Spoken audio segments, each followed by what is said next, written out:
Et puis Cyril, on va démarrer maintenant ce journal des médias avec la disparition d'Hervé Bourges. C'est une grande figure de l'audiovisuel qui s'est éteinte hier à 86 ans.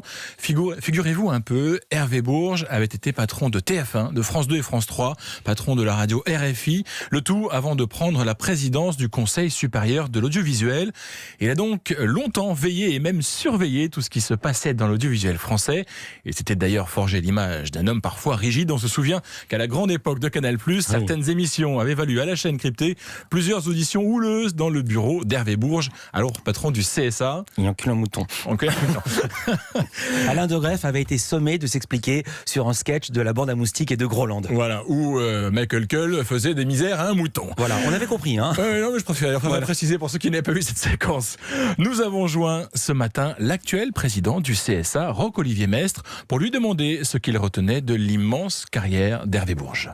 J'ai eu la chance de le connaître. C'était une personnalité assez hors norme, un homme d'engagement aux mille facettes, je dirais, une personnalité flamboyante, énergique, d'une grande intelligence, non dénuée d'une grande habileté aussi. Et c'est quelqu'un, c'est ça qui m'a toujours frappé, qui a traversé finalement le siècle et tous ces bouleversements en acteur déterminé. C'est vrai pour sa période algérienne, puisqu'il a connu les soubresauts de la guerre d'Algérie, de l'indépendance, mais dans un tout autre registre. C'est vrai aussi des mutations de l'audiovisuel qu'il a connues au début des années 80 et dont il a été un des acteurs centraux.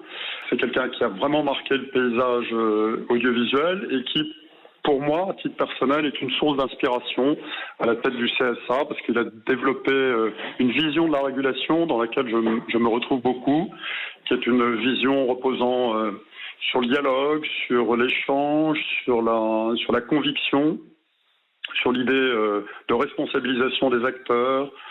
Et puis, c'est un grand serviteur, très généreux et bienveillant surtout. La première réaction du président du CSA, Roch-Olivier Mestre, après la disparition d'Hervé Bourges, le tout pour Europe 1.